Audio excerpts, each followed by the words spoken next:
welcome to Vantage this week, a show where we recap the highlights of the week gone by, starting with Russia.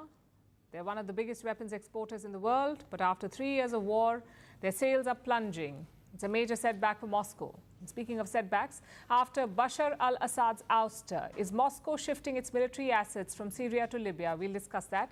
In West Asia, tensions are flaring up again, this time between Israel and the Houthis. Israel has bombed Yemen. Meanwhile, Donald Trump is threatening India again. He says India imposes a lot of tariffs, so he has promised tariffs on Indian products. We will discuss the implications. Also tell you why thousands of men are flying to Turkey, the so-called hair transplant capital of the world. Let's get started.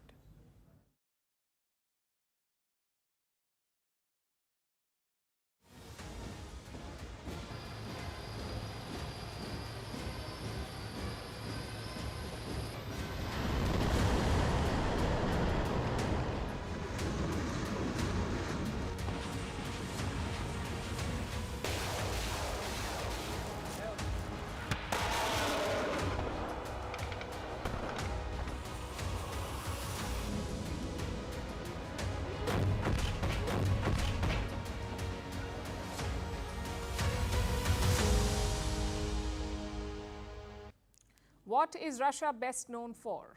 Apart from vodka, it's weapons. The AK-47 from Kalashnikov, the MiG series of fighter jets, and the S-400 missile defense systems. These Russian weapons are world famous. They've made Russia one of the biggest arms exporters in the world. The defense industry has been its pillar of strength and a source of national pride. It has kept the war in Ukraine going. It has also helped sustain the Russian economy. After oil, weapons are Russia's most valuable export. But the war has left cracks in this industry, and those cracks are showing. Russia is losing its edge in the global arms market. The last 3 years have been tough. Moscow's weapon exports have collapsed. Just look at the numbers.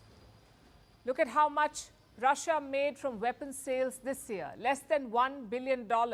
You heard that right. Russia's earnings from defense exports have fallen below $1 billion this year. Let's put this number in perspective. In 2021, Russia earned over $14 billion from selling weapons. $14 billion in 2021. Now it is less than $1 billion. That's a drop of 93%. And this is not a sudden collapse, it has been gradual. In 2023, sales fell from $14 to $8 billion.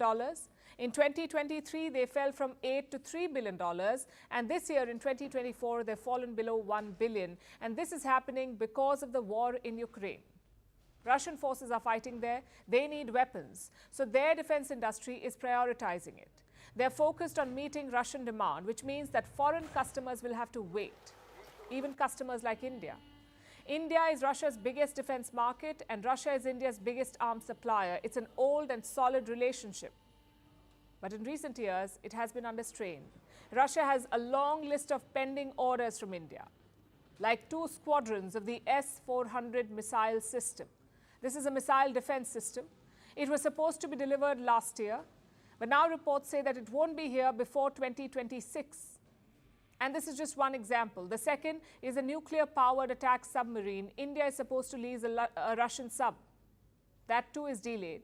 We may not get the submarine till 2028. Then there are delays in the delivery of spare parts. This is for the existing equipment, like the Sukhoi fighter jets and the T-90 battle tanks. The supplies are running late. India is concerned. It has raised this issue multiple times with Russia. At the same time, India is exploring other alternatives. It is reducing its dependence on Russian weapons. New Delhi is turning to the West, especially for advanced weapons. Since 2018, India has signed contracts worth $20 billion with the United States. This includes deals for long-range drones and advanced fighter jets. So the shift is clear. And India is not the only country making the shift. Many others are moving away from Russia. Even China is part of this list. Beijing too is buying fewer Russian weapons now. At one point, Russia supplied 85% of China's defense needs. Over the last 15 years, this has gone down. Now 68% of China's weapons are Russian. It is still a big number because a lot of Western players also won't give weapons to China. So they're focusing on building their own. China is building their own. Either way, it's a loss for Russia. Because China is not just buying fewer weapons, it is also competing with Russia in other markets, like in sub-Saharan Africa. This region was once dominated by Russian arms, but last year Russia lost the top spot to China. Beijing is now the largest weapons exporter to sub-Saharan Africa. France and South Korea are also challenging Russia. Some interesting trends, in fact, are emerging here. Last year, France exported more combat aircraft than Russia. And South Korea is exporting more land platforms, more than Russia and China combined. South Korea is exporting this. And what are land platforms? Your weapons like tanks, armored vehicles, and artillery systems. So as Russia struggles to deliver, new players are gaining ground, each with their own USP. China and South Korea are known for affordability. French weapons are said to be high-tech, almost on par with the American defense systems. It is clear that Russia's customer base is shrinking. In 2011, it sold weapons to some 35 countries. By 2023, that list had shrunk to just 12 countries. What does this trend mean for Russia? Well, they must catch up. They must play to their strengths. Build high-tech weapons at low cost. That's what Russia is best known for. And most importantly, they have to win back customers by making deliveries on time. Vladimir Putin knows that he has to recapture the space. Perhaps that's why he challenged America to a missile duel yesterday. If those Western experts you mentioned think that Orshnik can be shot down, we propose them and those in the West and the United States, who pay them for their analysis, to conduct some kind of technological experiment, a high-tech duel of the 21st century. Let them name some object, let's say, in Kiev, concentrate all their air defense and missile defense forces there, and we will hit it with Orshnik and see what happens. We are ready for such an experiment. Is the other side ready? He was talking about the Orshnik. Russia used this missile last month in Ukraine. Putin says that this is a new weapon, a weapon that can travel faster than the speed of sound and take down targets with pinpoint accuracy. The West has expressed doubts over these claims. They say the Orshnik is an old weapon. But Putin is having none of it, hence the challenge. It's not just a warning to the West, it's also a message to the rest that in the weapons arena, Russia may be down, but it's not out.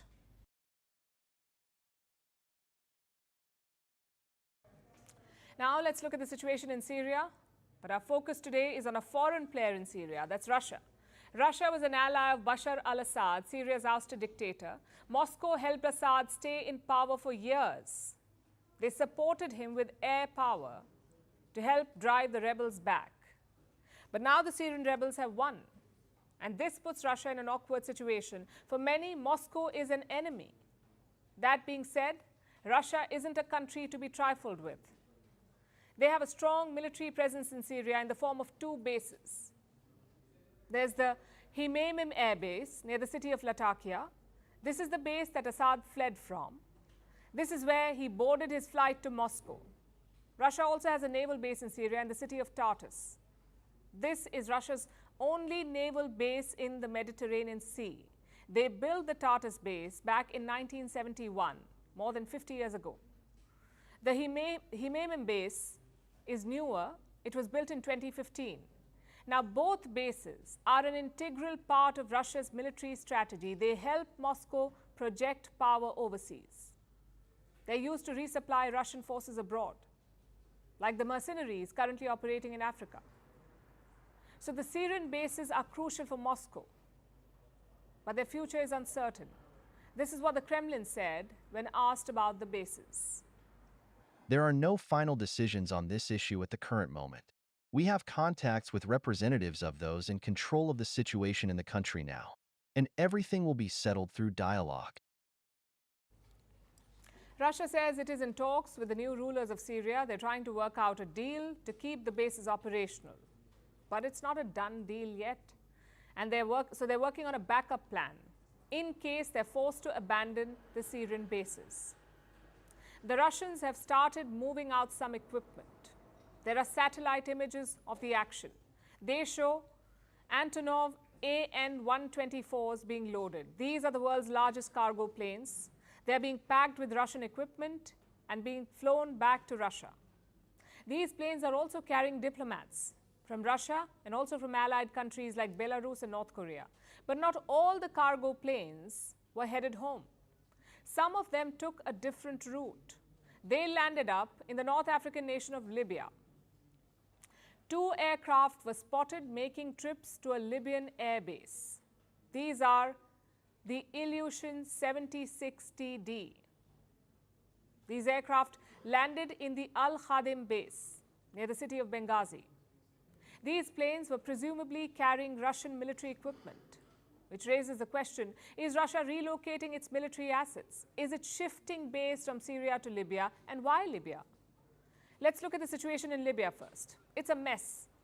This country has been in crisis for more than a decade, since 2011 in fact, when its leader and dictator Muammar Gaddafi was assassinated. Libya has been divided since then. It is currently controlled by 2 governments. One is based in the capital Tripoli. This is the government that is recognized by the United Nations. This is the first government. The second government is based in Benghazi. This one is backed by an armed group called the Libyan National Army. It is led by Field Marshal Khalifa Haftar. So Haftar is the power behind the Benghazi-based regime, and Moscow has been supporting him for years. In return, Haftar has allowed Russia to build up its military presence in Libya. As of today, Russia controls multiple bases in Libya, 4 air bases and 1 port. All of them are in areas controlled by Khalifa Haftar. It should answer the question, why Libya? But is it a viable option? Is it viable for Russia to move its forces to Libya? Can it really abandon the Syrian bases? In theory, it is possible.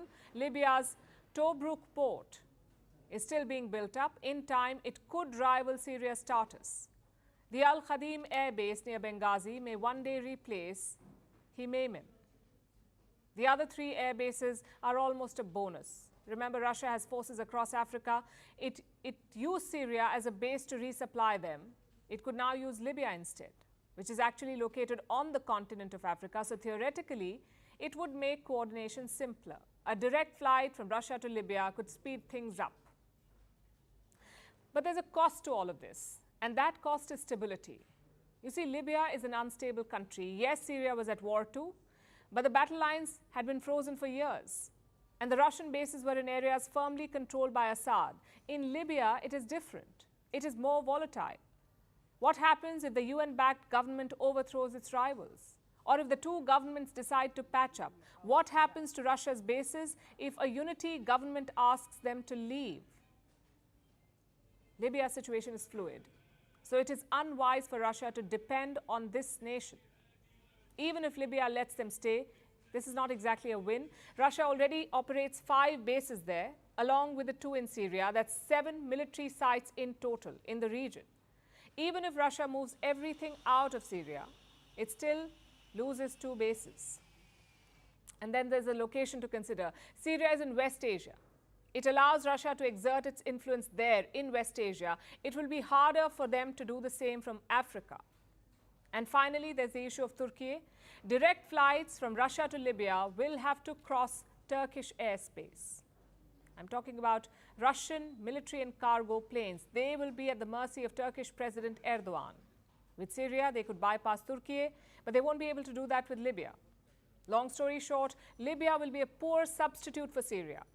If Russia wants to maintain its current level of influence, it should try to work out a deal with the Syrian rebels.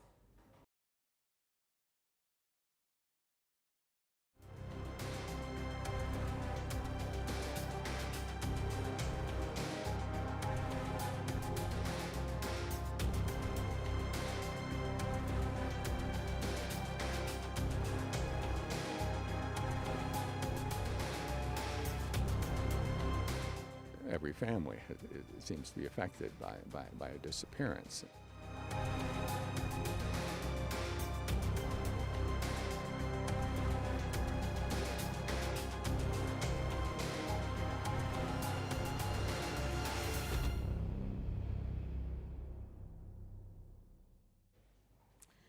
For 5 decades, the Assads ruled Syria with an iron fist. First, it was Hafiz al-Assad, then his son Bashar, who carried on the legacy. Now, both regimes were marked by fear and brutality. They crushed dissent using all sorts of techniques: imprisonment, torture, and mass executions. It's been 10 days since the Assad regime fell, and now Syria's mass graves are unearthing a haunting truth. We've received more than 100 calls about mass graves. People believe that at every military site there are mass graves. The number of people who came out of the prisons is very low, and the number of missing is very large. More than 150,000 people have vanished in Syria since 2011. They were either detained or arrested or forcibly disappeared. When Assad fled, desperate families rushed to find their loved ones. Their first hope was the prisons. Many prisoners were released, some families were reunited, but the numbers were underwhelming. So the families had to face an uncomfortable truth, that those missing might be dead. This kicked off a search for graves. Since last week, Syrians have discovered 4 major sites, 4 major mass grave sites, all located near the capital, Damascus. You can see them on the map here. The first is Najah. When the teams arrived here, they did not even have to dig. Bones were visible among mounds of earth. Tens of thousands are believed to have been buried here in Najah. It was all done in an organized manner. The bodies would come in freezer trucks accompanied by security vehicles. Once the bodies were unloaded, workers would dig up graves. 5 to 6 bodies would be put in one grave, and then they would put soil over it. This is an area that we know to have been a mass grave site, where bodies of former detainees from Saydnaya, from elsewhere, had been brought in.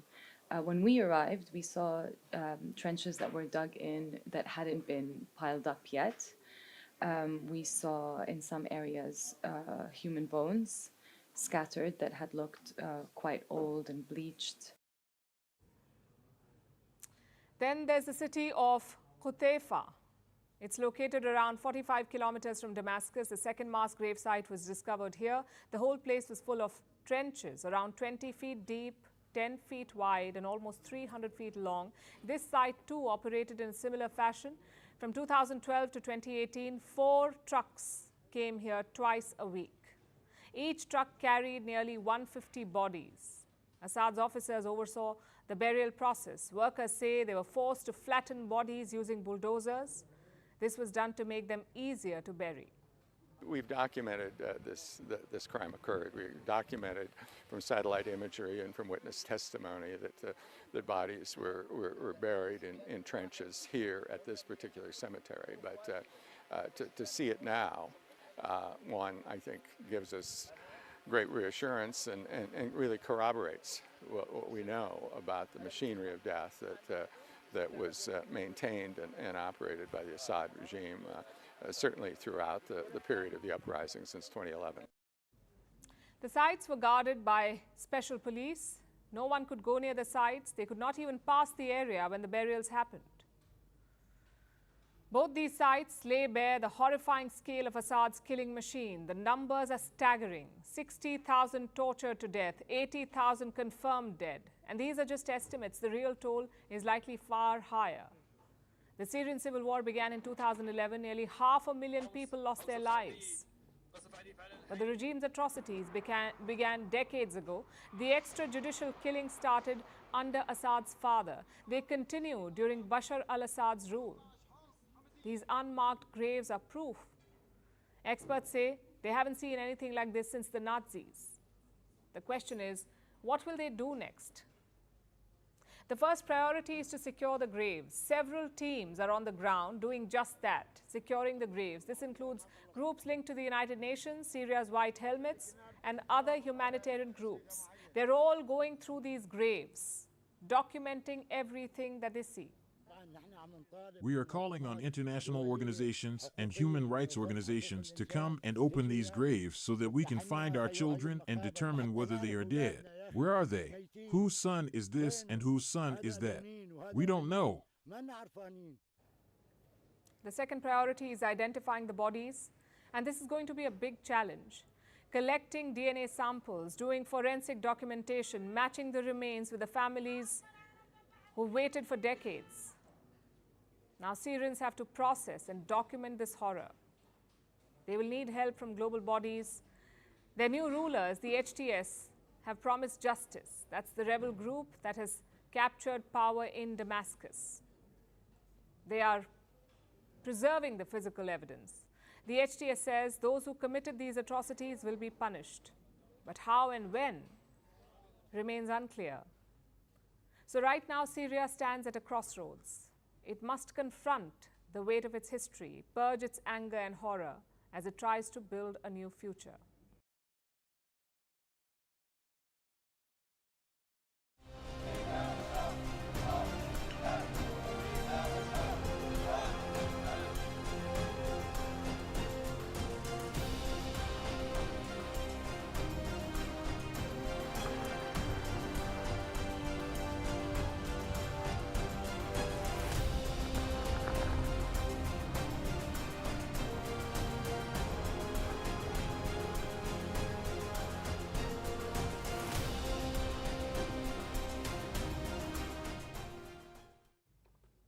Our next story is from Syria. It's been about a week since Syria was set free, since Bashar al-Assad was ousted. For most Syrians, it has been a week of celebration. After decades, they're free to express themselves and do things that they could never do before, like making fun of the Assad family. You see, Bashar al-Assad's reign was brutal. He exercised a form of thought control. People weren't allowed to criticize him. They would be persecuted.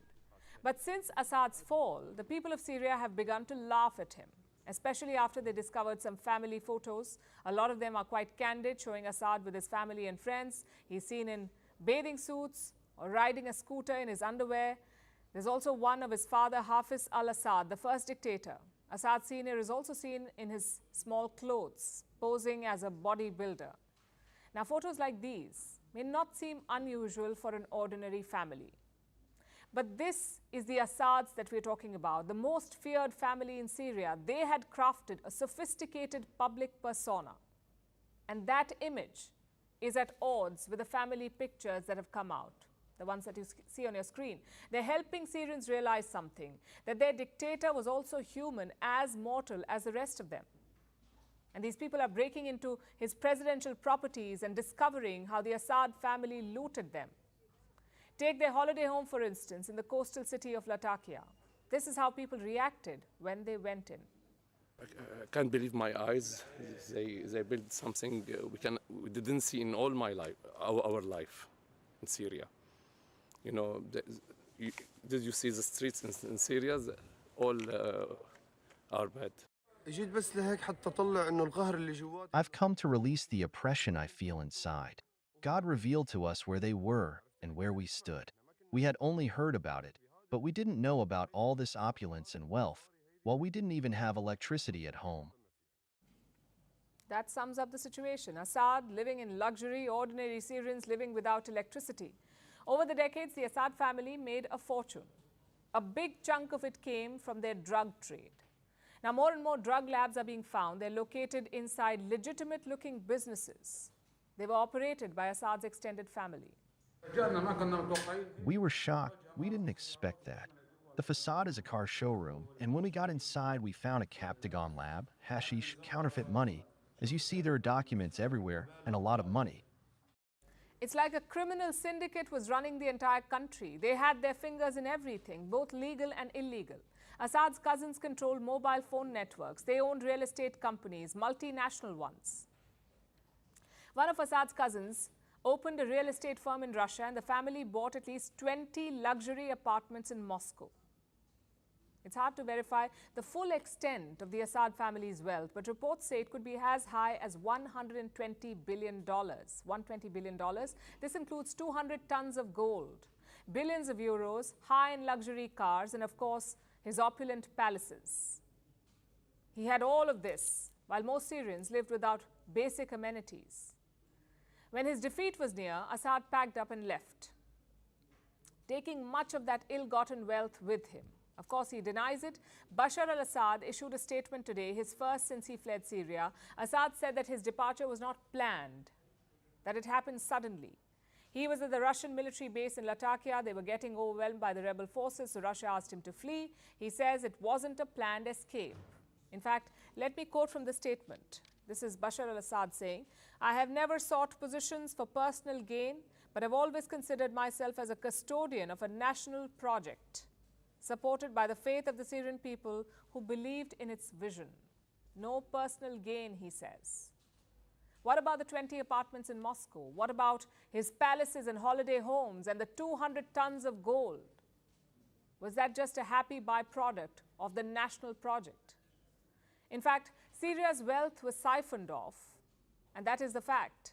The wealth was siphoned off and it ended up in Assad's pockets, or with his allies like Russia.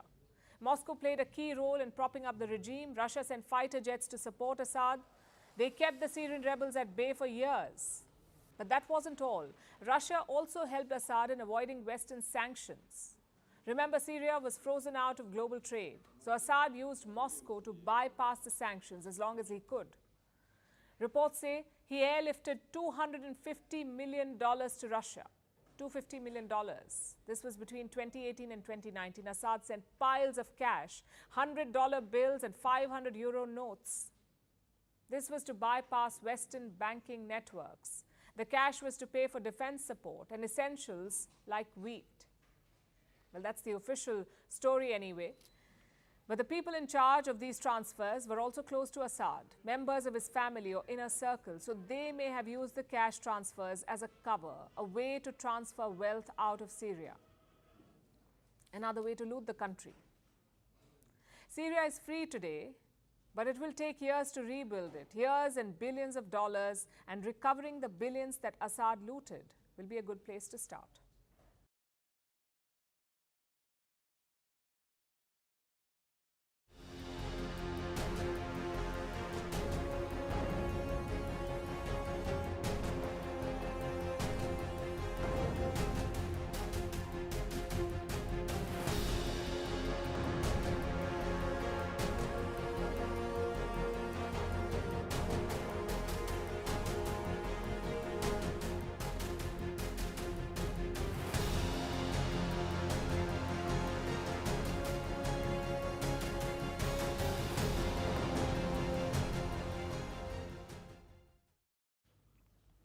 In West Asia, tensions are flaring up again, this time between Israel and the Houthis. On Thursday, Israeli strikes hit Yemen. The target was the capital of Yemen, the city of Sana'a, and the port city of Hodeidah.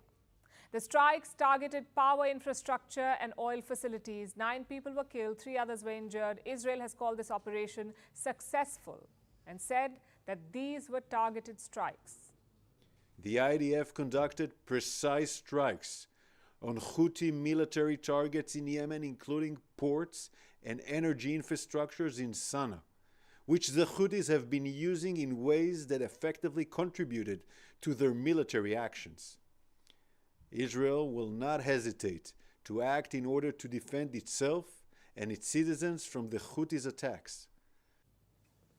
Videos from Sana'a show the impact of the attacks. Power stations on fire, damaged silos, leaks from the plants, and firefighters trying to control the damage.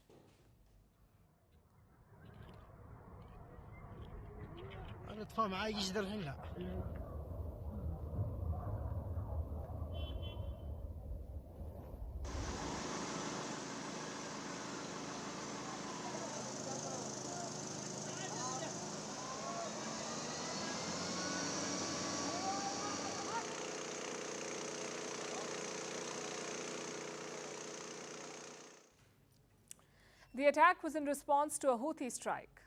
Early on Thursday, the Israeli army intercepted a missile coming from Yemen. The target was central Israel, where a school was damaged. No one was injured, though. Now, Israel is citing this as the reason to attack Yemen. The missile force of the Yemeni armed forces carried out a significant military operation, targeting 2 vital and sensitive military targets of the Israeli enemy in the occupied Jaffa area using 2 Palestine II hypersonic ballistic missiles. The operation achieved its goals successfully, by the grace of Allah. So the Houthis strike Israel, and the Israeli army hits back, and it triggers a series of tit-for-tat attacks. But why Yemen? Because Yemen is home to the Houthis. This is an armed group, much like Hamas in Gaza or Hezbollah in Lebanon, and all 3 of these groups are allied. They're all backed by Israel's greatest enemy, Iran. And these armed groups, Hamas, Hezbollah and Houthis, are together known as the Axis of Resistance. After October 7, the Houthis threw in their lot with Hamas. They began fighting a proxy war against Israel. The first target was the Red Sea. The Houthis would attack any ship that they thought was linked to Israel. The attack started last November and disrupted global shipping. Then the Houthis changed tack. They started attacking Israel directly. They struck buildings in Tel Aviv. Of course, Israel could not have that. They were fighting a war in Gaza. The last thing they needed was attacks from another enemy, so Israel decided to respond. They struck Yemen. It was a message to the Houthis, basically, to stop their attacks. And all of this happened months ago. And since then, the tit-for-tat strikes have been on. Now, let's look at this from Israel's perspective. Their first target was Hamas. So Israel eliminated the top leadership of Hamas. They flattened the Gaza Strip. And they tried to demolish Hamas as a military force. Then they turned to the Hezbollah, killed their leader, Hassan Nasrallah, and hundreds of other Hezbollah fighters with pager attacks. Israel carried out continuous strikes in Lebanon, leaving Hezbollah as a weakened force. So 2 groups out of 3, Hamas and Hezbollah, in the so-called Axis of Resistance, decimated. The third group, the Houthis, remain a challenge, though, because of multiple reasons. The first reason is the location. Remember, both Gaza and Lebanon are on the border with Israel, but Yemen is far away. So a distant target for Israel. That's the first challenge. The second challenge is the cost of engagement. The Houthis control large parts of Yemen. They have a stronghold to launch new attacks. But Israel may not want a direct military campaign in Yemen. It would stretch their resources. Reason number 3 is global shipping. The Houthis are at a vantage point. Look at this map. Yemen gives them access to crucial routes. The Red Sea and the Gulf of Aden both lead into the Suez Canal. It's the busiest waterway between Asia and Europe. Around 12% of global trade passes via the Red Sea, also 10% of seaborne oil. Any conflict here could derail global shipping supply chains. Ships will have to take a longer route. Insurance covers will go up, and we, the consumers, will have to pay for it. So any conflict in the Red Sea will affect the whole world, which is why Israel is sticking to targeted strikes. The question is, for how much longer? If the Houthi attacks continue, Israel will be forced to escalate, and that may lead to a whole new front in this war, one that could draw in other regional players as well. Whichever way you look at it, it's the opposite of ideal.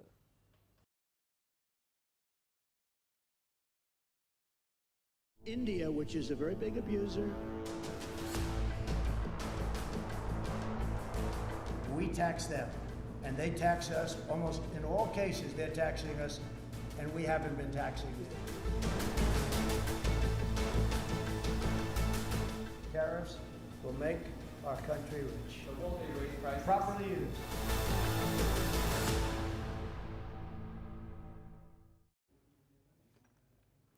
So India and China are looking to normalize ties, and trade is a major focus area. The reason? Donald Trump. He will take charge as the US president next month, but he's already at work threatening tariffs left, right and center, targeting China, Mexico and Canada. And now Donald Trump has turned his attention to India, promising tariffs on Indian products. He's calling them reciprocal tariffs. India, we don't have to talk about own. If India charges us 100%, do we charge them nothing for the same? You know, they send in a bicycle and we send them a bicycle. They charge us 100 and 200. India charges a lot. If they want to charge us, that's fine, but we're going to charge them the same thing. Now, these threats are not new. Trump made them throughout his election campaign, and now he's proving that it wasn't just rhetoric. He plans to walk the talk, starting with Mexico and Canada. He will slap import tariffs on goods from these 2 countries, Mexico and Canada, and for China, he plans to raise the existing tariffs. The impact of his announcements is already being felt.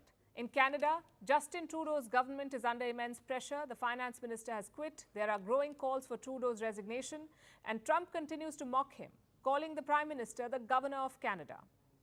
And now he's training his guns on India. Of course, India is not Canada. It's a bigger economy, but it's not immune to Trump's protectionism. He wants to use tariffs as leverage to secure better terms during negotiations. So the question is, what does he want in return? Where would Trump apply this pressure? His team is still working out the details, like which goods will face higher tariffs. Will Trump impose blanket tariffs, or will he be selective? It's not clear yet. Remember, last month, Trump targeted BRICS as well. BRICS is a grouping of emerging nations. It has Brazil, Russia, India, China, and South Africa, BRICS. The group expanded this year. It added new members like Iran, the UAE, Ethiopia, and Egypt. And trade is a major focus area for BRICS nations. They're exploring alternative currencies. They want options other than the US dollar to buy and sell goods. It's called de-dollarization. That's what they're exploring. Donald Trump does not like the idea, so he has threatened BRICS nations. Trump is demanding, and I'm quoting, a commitment from BRICS. Accept the US dollar or face 100% tariffs. That's what he said. India made note of that statement. Here's what External Affairs Minister S. Jaishankar said. I'm not exactly sure what was the trigger for it, but we've always said that, look, India has never been for de-dollarization. Right now, there is no proposal to have a BRICS currency. Now, this was a significant message from Jaishankar. BRICS remains an important platform for India, but New Delhi has shown that it is prepared to be flexible. During his first term as president, India walked a fine line in its dealings with Donald Trump. And now that he's back, India plans to do the same. Last month, India's finance minister echoed this same flexibility. Nirmala Sitharaman addressed the trade issue. She said that India is open to reducing duties. It would consider cutting taxes on some imports as long as they do not hurt domestic manufacturing. But what if that does not pacify Trump? India has other options then, including retaliation, and this is something that we've done before, retaliate. In 2019, when Trump was in office, he revoked some trade privileges. India was part of a special scheme. It allowed duty-free exports to the US. Now, this scheme covered exports of up to $5.6 billion, and Indian exporters were the biggest beneficiaries of this scheme. But Donald Trump scrapped it. And in response, India hit back. India imposed tariffs on 28 American imports, including goods like apples and walnuts. Some of the tariffs were as high as 70%. India still remains excluded from this trade scheme. This is despite bipartisan support for India in the US. Joe Biden, as president, could not deliver on this front, and now the decision falls to Donald Trump. He calls himself a deal maker. But every deal maker knows one thing: no negotiation can succeed with just demands and ultimatums. A successful deal requires compromise. It requires give and take. Without it, Trump will have a stalemate on his hands.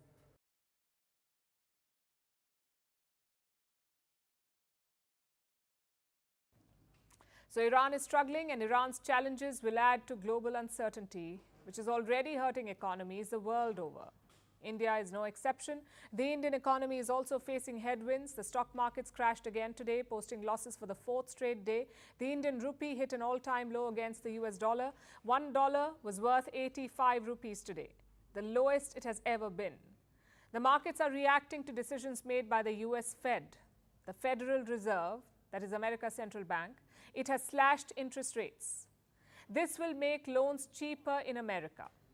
Now, usually markets cheer such decisions, but not this time, because this time the Fed's rate cut has come with a warning. Inflation still remains a worry, a big worry. The US central bank says it wants to remain cautious.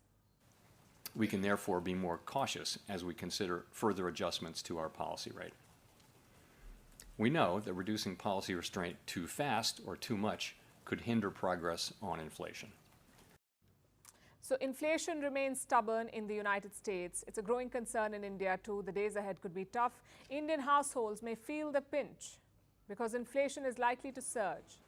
If you are in India, brace for a price rise. Top FMCG companies are set to increase prices. FMCG stands for fast-moving consumer goods. These are your essential items, things that you need and use on a daily basis, things like sugar, wheat, oil, coffee. Let me show you a report. Take a look at this report on your screens. From tea to edible oil and soap to skincare creams, everything is about to get more expensive. Prices are set to rise between 5 and 20%. It is the steepest increase in 12 months. But why are companies raising prices? Because production costs are rising. It takes more money to make these same products. Raw materials have become more expensive, so companies have to spend more to manufacture the same goods. I'll show some numbers. Prices of coffee and cocoa have jumped by 70%. Wheat flour is up by 40%. Palm oil increased by 30%. When production costs increase, companies are left with little choice. They shift the added cost burden onto the consumer, to you and me. And that's exactly what's happening now. This is bad news for all of us and a setback for the RBI. RBI is the Reserve Bank of India. It's been trying to bring down inflation. Last month, there was some relief. Inflation began to ease last month. In the month of November, it stood at 5.5%. It was a sharp drop from October when inflation was well above 6%. The RBI's target is 4%. So the headline numbers suggest that overall inflation in India is coming down. But when you look at food inflation, it's a completely different story. Food inflation in India remains quite high. In November, it was well over 9%. And now prices are set to go up further. So don't expect immediate relief on this front. And the impact of high inflation is not just limited to households. Inflation affects stock markets too. It can influence investment decisions, especially for long-term investors who make big bets on the stock market. Just think about it. What happens when prices go up? How does it affect you? It puts extra pressure on your finances. Your monthly budget gets stretched. So you cut spending on goods which are not strictly essential. And because your budget is stretched, you also end up saving less. The former RBI chief spoke about this. He said that price stability is crucial for economic growth. When inflation is under control, people have more financial flexibility, they invest more, and this in turn boosts the economy. So stable inflation is the bedrock for sustained growth. This is what Shaktikanta Das said, although towards the end of his tenure, he could not stabilize inflation. Now it is up to his successor to finish the job.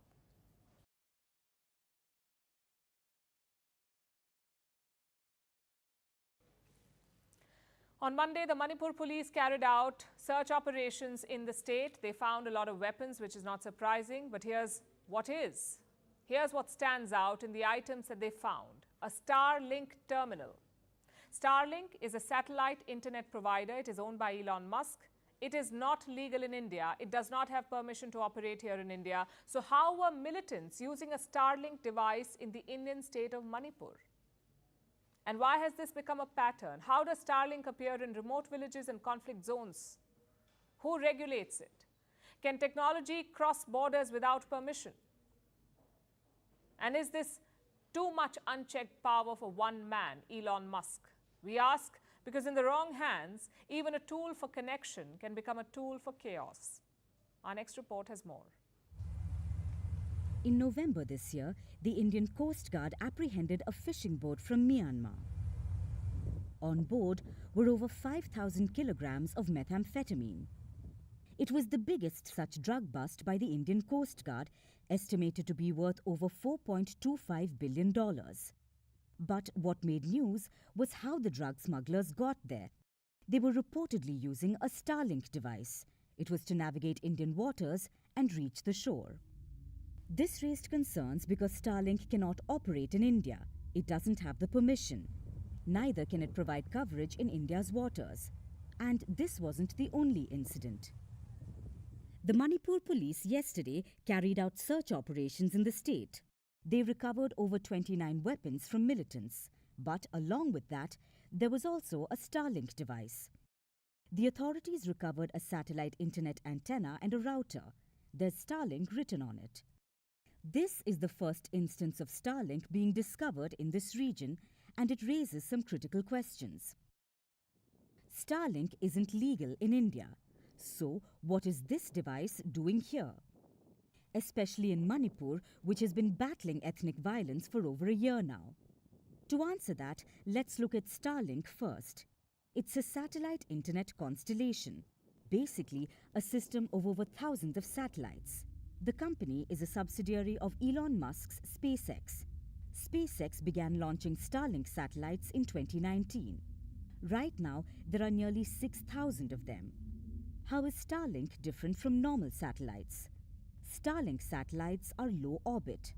Most satellites are located around 1,000 kilometers from the Earth. Starlink satellites are much closer. That means it can provide faster internet service.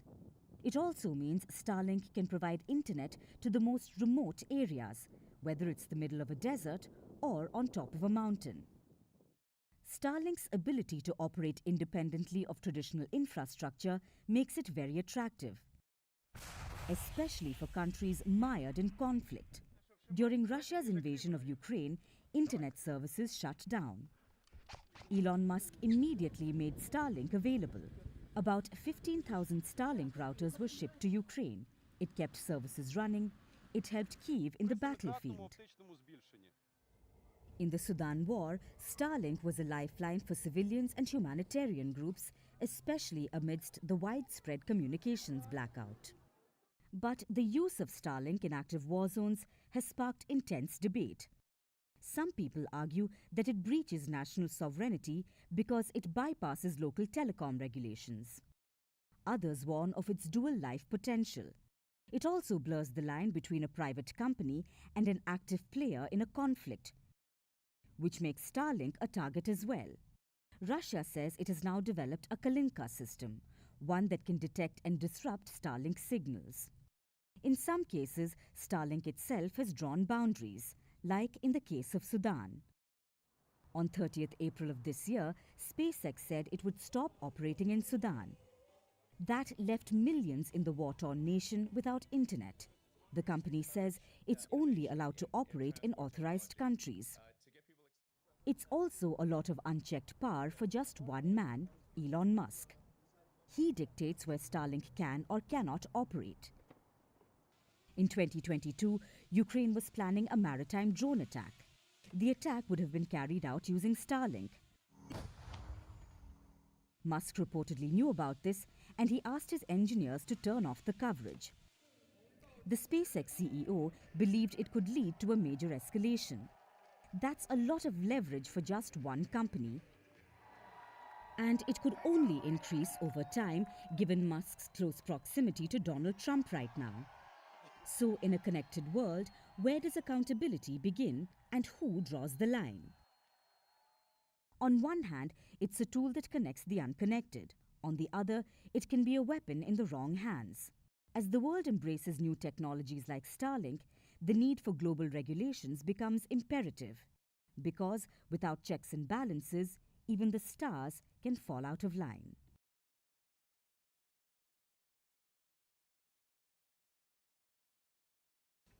Emails. We love them, we hate them, and sometimes we wish that that never-ending meeting had just been an email. But if there's one thing we can't do, it is escape them. Emails are the digital thread that holds our lives together. From that crucial work update to your online shopping receipt to the newsletter you swear you did not subscribe to, emails are everywhere and they're here to stay. We all know the giants of the email world, Gmail, Outlook, Yahoo, the big names that shape how we communicate. But now Elon Musk wants to shake things up. Enter Xmail, his next big idea. The name? Well, that was not Musk's doing. It all started with a post on X. Someone casually suggested Xmail would be cool, and Musk, being Musk, said yes. It's apparently on his list of things to do. Although this isn't the first time he's talked about it. In February, another post mentioned Xmail. The user asked, "When are we making Xmail?" And Musk was quick to reply. He said, "It's coming." So clearly, Xmail has been on his mind for some time. Chances are it is in the works already. But can Elon Musk truly challenge the giants? Let's dive into the world of emails. Back in 1996, having an email address was a luxury. Fast forward to today, if you don't have one, you might as well be invisible. An average person has nearly 2 email accounts. More than 300 billion emails are sent and received every day. 300 billion every day. If you want a quick response, apparently Tuesday is the best day to send an email. The average person receives about 121 emails every day. They spend 15.5 hours every week checking their emails. Hotmail led this digital revolution first. In the late 1990s, it was the king of email, but then it lost the crown. The reason was spam, lots of it. Hotmail could not keep spam under control, so users started looking for a better solution. Enter Google. Gmail came with smarter tools and a cleaner interface. It completely changed the game.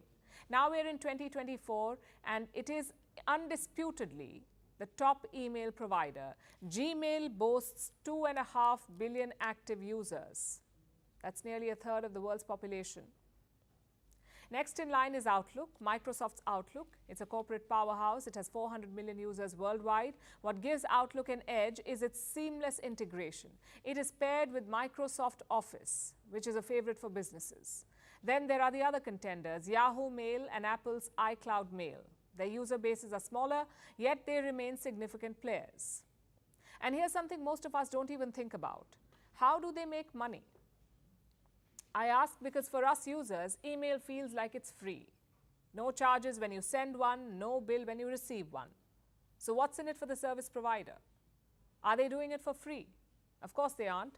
There are no free lunches and no free services. Email services are not run out of kindness. They don't charge you because they use you. The consumer, as they say, is the product. Every email is a potential gold mine, not for its content, but for its metadata. This is information like where you're from, what you're interested in, who you communicate with. Gmail makes money through this data and targeted ads. They sell your data to companies who then send targeted ads to you. According to one estimate, Gmail makes $2.48 billion every year just from ads. Then there's premium subscription. When you pay more, you get better services like more storage space. So a lot of people sign up for it. And this is how this business has been running. Elon Musk wants to disrupt it. He wants to change the established order. But it's not going to be so easy. One, because this is a saturated market. Google's dominance and Outlook's enterprise leave very little room for new players. Second is user trust. You see, Elon Musk is a polarizing figure, and his politics impacts his business in good ways and bad. It will have a bearing on this one too. And the third challenge is security concerns. Xmail has not even launched, but it has already triggered phishing scams. Cyber criminals are already using the hype to lure victims. Having said that, Elon Musk has cracked tough markets in the past. He's the man who made electric cars cool. If he can pull off Xmail, it could be a game changer. But remember, it is not here yet. So if you see an email promising early access to Xmail, don't click on it. It's not Elon Musk sliding into your inbox. It's probably hackers.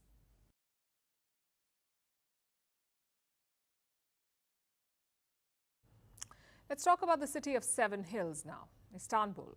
It is Turkey's tourist hotspot, but if you wander its streets, you may see more patients than travelers. And they are unmissable. Young men with gauze on their heads, wandering around with pricked red scalps. Istanbul may be the jewel of the Ottoman Empire, but it also wears the crown of the hair transplant industry, and it has helped Turkey become the hair transplant capital of the world. With an industry worth more than $3 billion every year, thousands of men and their receding, thinning hair are taking a trip to Turkey from all over the world, and their mission is singular: more hair. These men want to get their hairlines back, so much so that this trend has comically renamed the Turkish airlines Turkish hairlines. Over the past 5 years, Turkey's hair transplant industry has exploded. To understand why, let's go back a few decades when surgeons would move large groupings of hair from one part of the head to another. This looked so unnatural, it was called doll's hair. Hair restoration has advanced dramatically since then. Now there are 2 types of procedures. First, where a strip of hair is sliced away, then placed where the patient needs growth. Another, where hair follicles are punched out. Both these procedures are more precise, scars are smaller, recovery time is lower, and hair growth is more natural. Now, this method was first developed in Japan in the late 1990s. Around the year 2002, it was first performed in Turkey. 20 years later, this country has an astonishing number of hair loss clinics. There are at least 500 in Istanbul alone, which is about 8 times the global per capita rate. And these clinics are booming. There are many reasons why. First, of course, the early adoption of advanced technology. Second, a good healthcare system with skilled doctors. Third, healthy competition among providers. Fourth, and most importantly, affordability. You see, procedures here cost about $3,000 to $4,000, which is a fraction of the cost in the West. In the UK, for instance, the average cost is $15,000. In the US, $12,000, same for Europe and Australia. So Turkey is a desirable choice. But a fifth factor makes it even more desirable, and that is luxury. For most takers, a hair transplant in Turkey is code for extreme makeover on a luxury vacation. For a few $1,000s, a limo will pick you up from the airport, followed by transplants in fancy suites, recovery in a luxury resort, and game nights with other men in bandages. Apparently, the new Turkish delight is a boys' night. These luxe hair transplant services make Turkey a hotspot for medical tourism. In the last quarter, more than 1 million people have visited this country for healthcare services, mostly for hair transplants, and most of them are from West Asia, followed by the US and Europe, where the desire to get a hair transplant has jumped, listen to this, 240% over the last decade. But what's behind this sudden obsession with hair? Since when do men care so much? You see, 10% women under 40 have regular hair loss.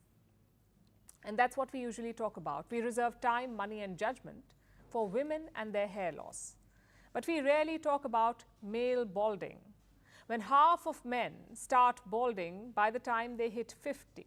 90% suffer from it during their lifetime, and this is rarely a good feeling even for men. Studies show it leads to stress and low self-esteem. It impairs the quality of life, hurts job prospects, and even brings a sense of shame. And why wouldn't it? There has never been a bald James Bond. Love Island doesn't have a hairless contestant.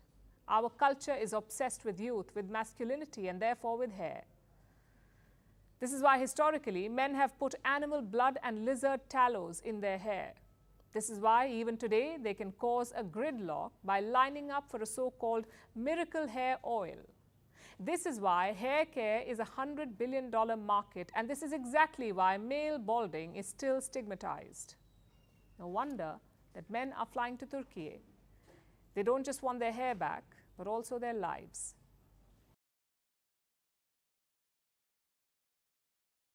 The United States spends almost $900 billion on defense. A lot of people will say this is wasteful. Why not use this money for public good or to fight climate change or to rebuild war-torn nations? But those people are all mistaken.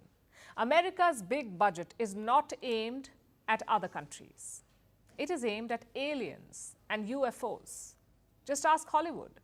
Aliens always attack the United States first. So Washington has to be prepared. And recently, some believe that that moment had come because dozens of mysterious drones were spotted over American skies. We told you about this yesterday.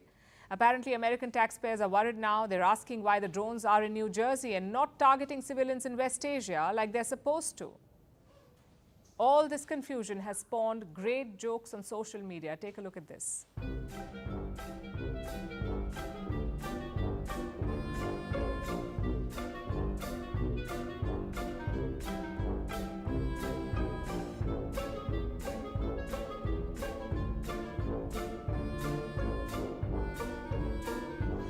Return from whence you came.